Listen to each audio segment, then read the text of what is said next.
Welcome. In front of me is HUAWEI MatePad 11.5, and in this video I will tell you what to do if your tablet is overheating while charging.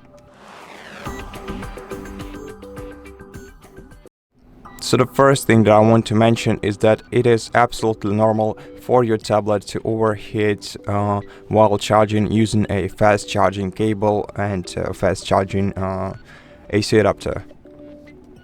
But if you want to reduce the overheating effect on your tablet, then the first thing that you can do is go to settings, find the battery settings, and then look for the applications that consume the most of your power on your tablet and select one of these applications. Choose the one that you don't need and select force stop. And once you force stop this application, it will stop working in the background, therefore will stop consuming your battery, and your battery therefore will stop overheating. Also,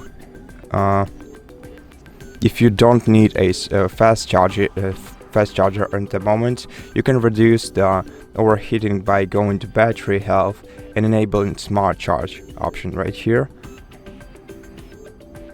Now, the next thing that you can do is avoid using your tablet while charging it, avoid playing games, it's what's most important, but also try avoiding scrolling, watching videos, or doing whatever you want to do it once you charge it. Yeah, that also significantly reduces the overheating of your device.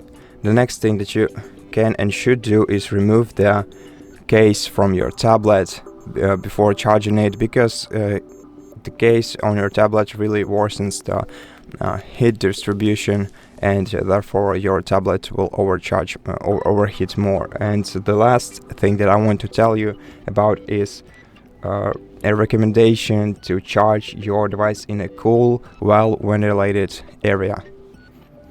And if you follow all of these steps, your tablet will absolutely not be overheating. So I really hope that this video helped you, and if it did, please consider subscribing to our channel, leave us a like in the comment below, and I'll see you in the next one.